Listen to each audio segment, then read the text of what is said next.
समकालीन हिंदी नाटक या अद्यतन अधुनातन हिंदी नाटक पर जब हम दृष्टि डालते हैं, चर्चा करते हैं, तो ये तो पाते ही हैं कि अनेक कारण, अनेक चुनौतियां, अनेक अवरोध और बहुत सारी समस्याएं ये इधर के दौर के नाटक में, उसके मंचन आदि में, उसके लिए रंगमंच उपलब्ध कराने की दृष्टि से, दर्शक उपलब्ध कराने की दृष्टि से ये सब समस्याएं बनी थीं।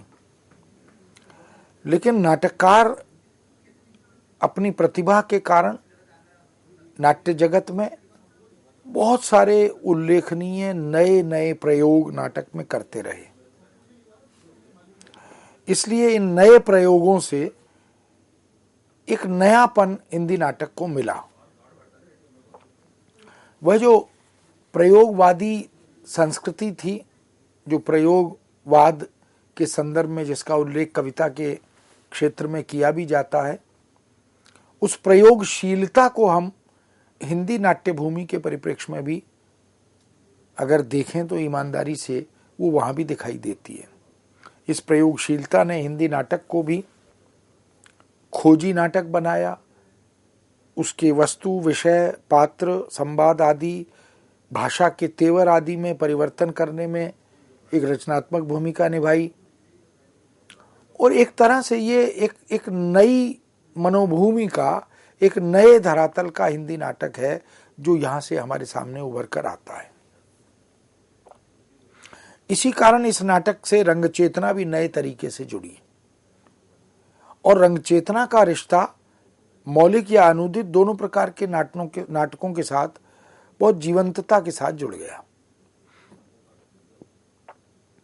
मोहन राकेश तक आषाढ़ का एक दिन की बात करें या आधे अधूरे की बात करें या लहरों के राजहंस की बात करें, मोहन राकेश तक नाटक एक विशिष्ट प्रकार की मनोभूमि का सृजन करते हुए आगे बढ़ते हैं। लेकिन मोहन राकेश के बाद का जो हिंदी नाटक है उसमें सामाजिक दृष्टि से जो प्रभाव समाज में, सामाजिकों में समस्याएं थीं, चुनौतियां थीं, वो सब प्रभाव के रूप में हिंदी नाटक में दिखाई देने लगा। एक हताशा, एक निराशा, एक बिखराव, एक जीवन में पराजय का बोध। ऐसा लगता है कि मनुष्य जूझते जूझते थक गया है। संघर्षों से वह अपने को पराजित सा महसूस करने लगा है। निराला की राम की शक्ति पूजा इसी सामाजिक मनोविज्ञान को प्रतिबिंबित करती है। हालांकि बाद में राम के संकल्प को भी जो साहित्यकार का धर्म है वो स्थापित करते हैं, प्रतिष्ठित करते हैं। लेकिन ये जो नाटककार हैं, इस बिखराव, इस निराशा, इस हताशा, इस पराजय बोध जिससे समाज ग्रस्त हो रहा था, अपने नाटकों के माध्यम से अपने दर्शकों और पाठकों को उस मानसिकता से निकालने के लिए बहुत संघर्षरत दिखाई देते हैं। एक नई आस्था, एक नया विश्वास, एक नई संघर्ष चेतना, इसका संदेश इस युग के नाटककार देने का प्रयत्न करते हैं। अब जीवन को, जीवन के संघर्ष को समझने, समझाने, परखने और ज्ञानात्मक संवेदना से जोड़ने का काम, इस दिशा में मार्ग प्रशस्त करने का काम ये समकालीन और अद्यतन नाट्य लेखन करने वाले रचनाकार, नाट्य संसार ये करता हुआ दिखाई देता है। प्रगतिशीलता के साथ साथ अपनी भारतीय जमीन को तलाशता हुआ दिखाई देता है नाटककार।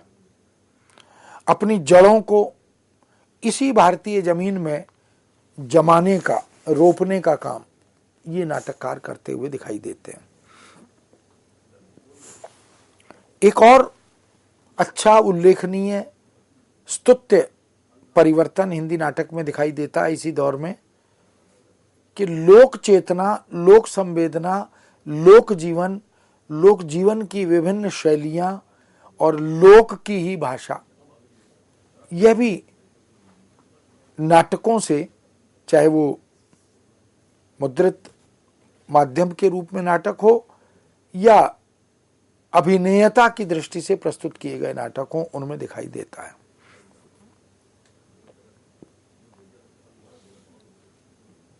नए नाटक का जो मूल स्वरूप है वो वस्तुतः उसके कथ्य के भीतर से ही प्रतिबिंबित होता है। जो उसका कथ्य है, उसका कथानक है, उसका मंतव्य है, उसी के भीतर से इस नए नाटक के मूल स्वरूप को हम देख सकते हैं। यही वो दौर है जो मोहन राकेश की आकस्मिक मृत्यु का दौर है। और मोहन राकेश क्योंकि बहुत उत्कृष्ट कोटि के नाटककार थे, जो भी नाट्य रचनाएं उन्होंने दी हैं वो मील का पत्थर साबित हुई। उनका मंचन भी बहुत सफलता के साथ पूरे देश में और विदेश में किया जाता रहा। तो आकस्मिक मृत्यु मोहन राकेश की जब हुई तो हिंदी नाटक जगत बहुत सूना, बड़ा उदास हो गया था।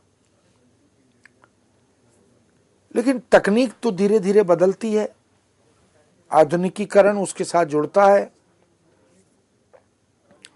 नई रंग दृष्टि, नए और मौलिक नाट्य प्रयोग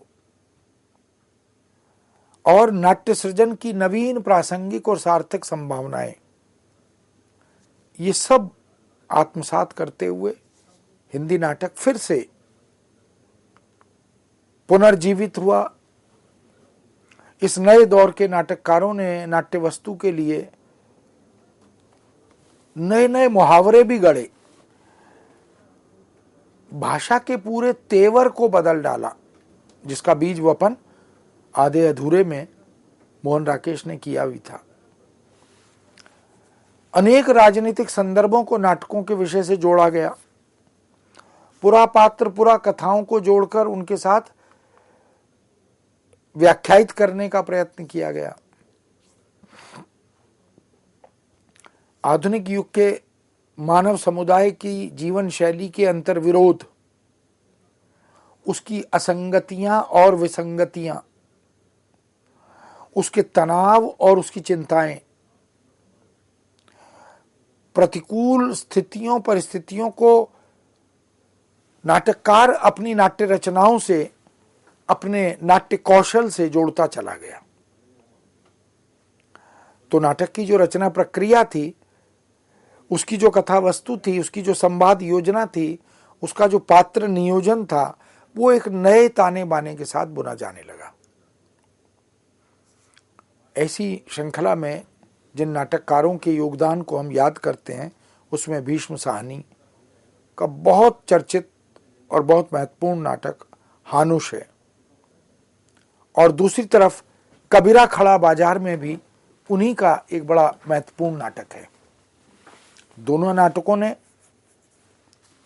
पठनीयता की दृष्टि से भी और अभिनेयता की दृष्टि से भी अपनी रचनात्मक उपस्थिति दर्ज की, नाट्य प्रेमियों का ध्यान आकृष्ट किया। भीष्म साहनी के साथ साथ सर्वेश्वर दयाल सक्सेना ने भी जिस तरह के नाटकों का सृजन किया, उसने एक नई दिशा, एक नए आयाम को हमारे सामने उद्घाटित किया। बकरी नाटक बहुत चर्चित रहा, प्रतीकात्मक है। लड़ाई नाटक, कल भात आएगा, इस प्रकार के नाटकों का सृजन करते हुए सर्वेश्वर दयाल सक्सेना ने सामाजिक विद्रूपताओं को, सामाजिक समस्याओं और चुनौतियों को रेखांकित किया, उद्घाटित किया और उनके लिए मानसिक रूप से हमें तैयार किया। शुतुरमुर्ग ज्ञानदेव अग्निहोत्री का बड़ा चर्चित नाटक रहा, बहुत जगह खेला गया और उसकी प्रशंसा भी हुई। वह भी वृत्ति को, मनोविज्ञान को सामाजिक बाध्यता और विवशता को, इन सब को बखूबी उद्घाटित करता है। मणिमधुकर की रचना रसगंधर्व और लक्ष्मी नारायण मिश्र, जो इस युग के बहुत सशक्त हस्ताक्षर हैं नाटक की दुनिया के, उन्होंने मिस्टर अभिमन्यु और अब्दुल्ला दीवाना जैसे नाटक लिखकर अपनी नाट्य कला की सूझबूझ का परिचय दिया। मुद्रा राक्षस भी एक प्रसिद्ध नाटककार के रूप में उभरे। बहुत सी नाट्य रचनाएं उनकी प्रकाश में आई। उसमें मरजीवा और तेंदुआ, इन नाटकों ने मुद्रा राक्षस को अच्छी खासी ख्याति दिलवाई। सुशील कुमार सिंह ने सिंहासन खालिए इस नाटक के माध्यम से अपनी नई नाट्य चेतना से अवगत कराया। बहुत सारे विश्वविद्यालयों में, कॉलेजों में, स्कूलों में या नाट्य मंडलियों ने नाट्य स्थलों पर रंगमंच के माध्यम से इन नाटकों को, सिंहासन खालिए का अनेक बार मंचन हुआ और उसकी सराहना, उसकी प्रशंसा होती रही। शंकर शेष भी एक बड़े सशक्त हस्ताक्षर बनकर नाटक की दुनिया में आए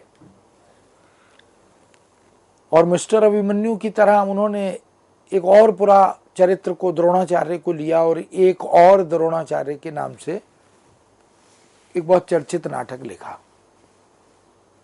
बहुत सी पाठ्यपुस्तकों के रूप में भी उस नाटक का पठन पाठन हुआ और उसका मंचन भी विधिवत हुआ और बहुत सराहनीय स्तुति उस नाटक को मिली। हमीदुल्लाह का एक और युद्ध और समय संदर्भ नाटक, यह भी नाटक की दुनिया में महत्वपूर्ण दिखाई दिए।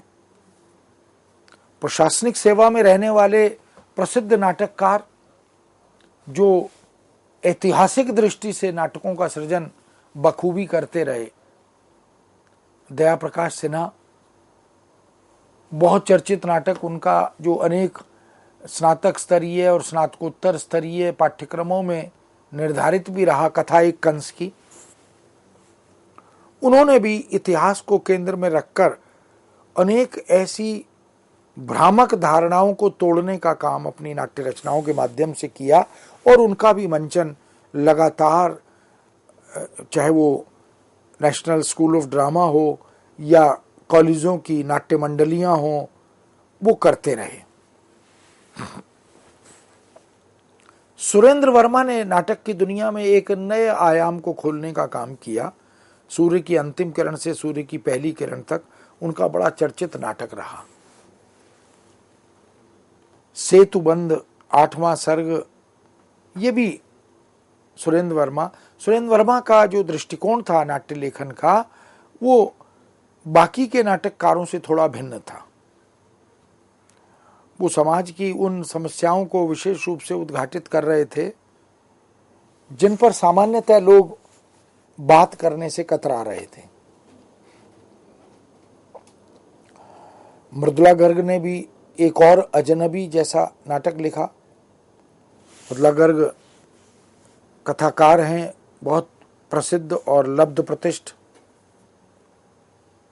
चिंतक विचारक के रूप में आती हैं हमारे सामने, और उन्होंने एक और अजनबी के माध्यम से अपनी नाट्य प्रतिभा का, नाट्य कला का परिचय दिया। ब्रजमोहन शाह की बड़ी दुर्लभ रचना त्रिशंकु, बलराज पंडित की पांचवां सवार, इसी श्रृंखला में लिखी गई नाट्य रचनाएं हैं। और ये सब नाटक निश्चित रूप से इस दौर में अभिनेयता की अनिवार्यता से जुड़े रहे। तो ये जो समकालीन हिंदी नाटक है या अद्यतन अधुनातन हिंदी नाटक है, जो अभी हम 21वीं शताब्दी के वर्तमान नाट्य लेखन में भी जिन बिंदुओं को, जिन समस्याओं को, जिन चुनौतियों को, जिन प्रवृत्तियों को विवेचना के संदर्भ में देखते हैं, उनमें राजनीतिक भ्रष्टाचार सर्वोपरि है, उनमें सामाजिक बेईमानी जो सामान्य सामाजिक है, नागरिक है, वो जहां अवसर मिलता है वो बेईमानी से चूकता नहीं है। भयंकर पाखंड, इसको भी केंद्र में रखकर बहुत से नाटक लिखे गए। अमानवीयता का व्यवहार, मनुष्य का मनुष्य के प्रति, जीव जंतुओं के प्रति, पक्षियों के प्रति, यानी जड़ और चेतन के प्रति यह जो निष्ठुरता है, यह जो अमानवीयता है, यह जो पाषाण हृदयवत व्यवहार है, इसको केंद्र में रखकर भी प्रचुर मात्रा में नाटक लिखे गए। एकांकी भी खूब लिखे गए, लेकिन तुलना में कम। अभावग्रस्त जीवन की अभिव्यक्ति है, उस वेदना को, उस पीड़ा को, जो गरीबी से, जो बेरोजगारी से, जो तमाम तरह की सामाजिक समस्याओं और सीमाओं के कारण त्रस्त समाज है, हाशिए पर पड़ा समाज है, उसकी आह और वेदना को नाटककारों ने नाट्य धरातल से जोड़ा। व्यक्ति और परिवारों के विघटन को, यह जो बिखरती हुई मानसिकता है, यह जो बिखरते हुए परिवार हैं, टूटते परिवेश हैं और यांत्रिक जीवन शैली के दुष्प्रभाव हैं, बढ़ती हुई दूरियां हैं, इन सब को भी केंद्र में रखकर इधर नाटककारों ने बहुत चर्चित महत्वपूर्ण नाटक लिखे। तो ये जो समाज के, संस्कृति के, सभ्यता के, देश के, विदेश के, समुदायों के, धर्म के, राजनीति के, जाति के अनेक ज्वलंत मुद्दे थे। बहुत सी ऐसी समस्याएं थी जिनका उत्तर नहीं मिल रहा था। उन सबको नाट्य वस्तु से, नाटक की कथा वस्तु से जोड़कर इन नाटककारों ने अपने नाट्य साहित्य में उद्घाटित किया, उनको प्रदर्शित किया, उनकी ओर ध्यान आकृष्ट किया। अनेक कारण युवा समाज में असंतोष के दिखाई दे रहे थे, आक्रोश के दिखाई दे रहे थे। उन आक्रोश और असंतोष के कारणों को नाट्य रचनाओं से जोड़कर इन नाटककारों ने, जैसे रमेश बख्शी का बड़ा चर्चित नाटक देवयानी का कहना है, इन नाटककारों ने ऐसी तमाम असंतोष और आक्रोश की मनस्थिति को, मुद्राओं को उद्घाटित करने का काम किया है। ये तनावों का युग रहा, बहुत से तनाव, और ये तनाव उसके व्यक्तिगत तनाव नहीं थे, उसके पारिवारिक तनाव बन गए, सामाजिक तनाव बन गए। अनेक दबाव थे काम के, बहुत सी चुनौतियां थीं समाज में। उन सब को नाट्य प्रदर्शन की नई पद्धतियों से जोड़कर, नई दृष्टि से अभिव्यक्त करते हुए, अभिव्यक्ति का उपक्रम करते हुए, एक नए नाट्य शिल्प से उसे उकेरने का काम ये नाटककार करते रहे। स्वातंत्र्य पूर्व नाटक की बात करें तो जो सपने भारतीय युवाओं ने संजोए थे, बुने थे, हम जानते हैं कि वो आज़ादी के बाद धीरे धीरे विशेष रूप से 60 तक आते आते वो सपने बिखरते चले गए, टूटते चले गए। राजेंद्र यादव ने सारा आकाश नाटक उपन्यास के माध्यम से इसे विवेचित भी किया। तो एक तरह से जो युवाओं का मोह था आजादी के प्रति, स्वतंत्र देश के प्रति, वो भंग हो गया। संबंधों में दरारें आ गईं, रिश्ते नाते खटाई में पड़ने लगे, मित्रता प्रश्न चिन्हित होने लगी। ऐसे अर्थहीन, निरर्थक समाज ये किसी काम का नहीं रहा, ऐसी एक भावना घर कर गई। जीवन जीने की शैली, जीवन का गणित, ये गड़बड़ा गया। जो सारी कैलकुलेशंस थी, और इन सभी पहलुओं को समकालीन हिंदी नाटककार बड़ी सूक्ष्मता से, बारीकी से देखते हैं, समझते हैं और उन्हें व्याख्यायित भी करते हैं। ऐसे अनेक नाटक हैं जिनमें ये सारी समस्याएं एक के बाद एक उकेरी जाती रहीं। जैसे जगदीश चंद्र माथुर का शारदिया नाटक है, लक्ष्मी नारायण लाल का कर्फ्यू नाटक है, व्यक्तिगत है, सगुन पंछी है, और सुरेंद्र वर्मा ने तो बहुत सारे नाटकों से कुछ ऐसे प्रश्न खड़े किए जिन पर एक लंबी डिबेट, एक लंबी चर्चा परिचर्चा भी चली। उनका द्रौपदी नाटक इसी प्रकार का नाटक है। गिरिराज किशोर ने भी नरमेद नाम से बहुत सुंदर नाटक लिखा। मणि मधुकर ने दुलारी बाई नामक नाटक लिखा।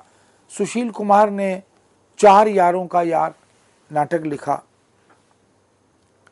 और मुद्रा राक्षस जिनकी चर्चा हमने पहले की, उन्होंने तिलचट्टा, योर्स फेथफुली, गुफाएं, संतोला, ऐसे न जाने कितने नाटक।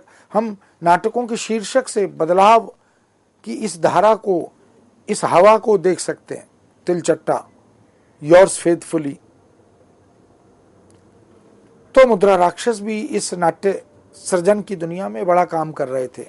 और विष्णु प्रभाकर अब और नहीं, विष्णु प्रभाकर ने भी, जो कि गांधीवादी रचनाकार थे, कहानियों से, उपन्यासों से, नाट्य रचनाओं से, एकांकियों से अपनी प्रतिभा, विलक्षण प्रतिभा का परिचय दिया।